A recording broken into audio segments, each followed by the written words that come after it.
Welcome to A to Z cooking Bangla channel. প্রিয় viewers, আজকে একটি চমৎকার রেসিপি নিয়ে আপনাদের সামনে এসেছি। ধুন্দুলের ভর্তা। খুব সহজে অল্প সময়ে আমরা এই ভর্তাটি তৈরি করতে পারি, আর এটি গরম গরম ভাতের সাথে খুবই চমৎকার একটি ভর্তা। চলুন আমরা এখন ভর্তাটি তৈরি করব। আমি দুটো ধুন্দুল নিয়েছি। এখন এই দুটো ধুন্দুলকে আমি একটি পিলার দিয়ে উপরের খোসাগুলো ফেলে দিব।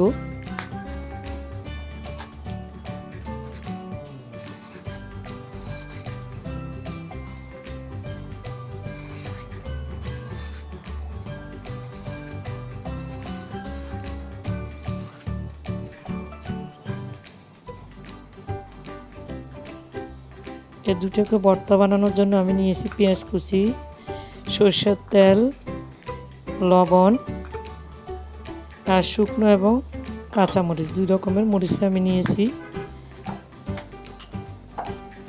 এখন ছোট ছোট টুকরো করে ধুন্দুলগুলোকে কেটে নিচ্ছি। দেখুন,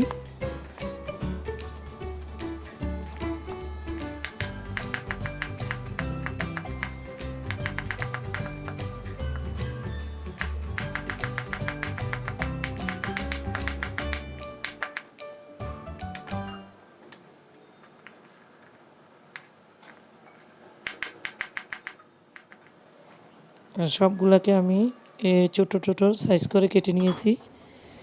শুকনো মরিচগুলোকে ভালো করে ভেজে নিতে হবে যাতে একেবারে মচমচে হয়। এবার ধুন্দুলগুলোকে একটি প্যানে দিয়ে দিচ্ছি। প্রথমে একটু পানি দিয়ে দিতে পারেন, তবে একটু রেখে দিলে, ঢাকনা দিয়ে লবণ দিয়ে দিলে পানি বের হয়ে যাবে। আমি এখানে কাঁচামরিচও দিয়ে দিয়েছি, একটু লবণও দিয়ে দিয়েছি। এই পানির মধ্যে দেখেন পানি বের হয়ে গেছে। এই পানির মধ্যে ধুন্দুলগুলো সিদ্ধ হয়ে যাবে।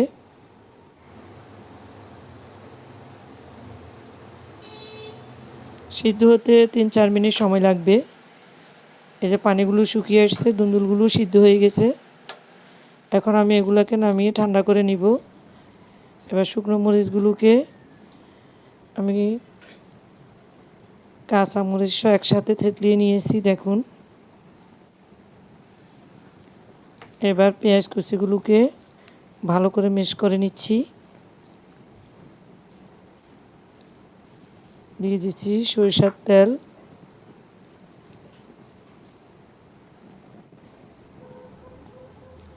এখন সেদ্ধ করা ধুন্দুলগুলোকে ভালো করে মিক্স করে নিয়ে পেঁয়াজ কাঁচামরিচের মিক্সগুলো দিয়ে আরও ভালো করে মিক্স করে নিব।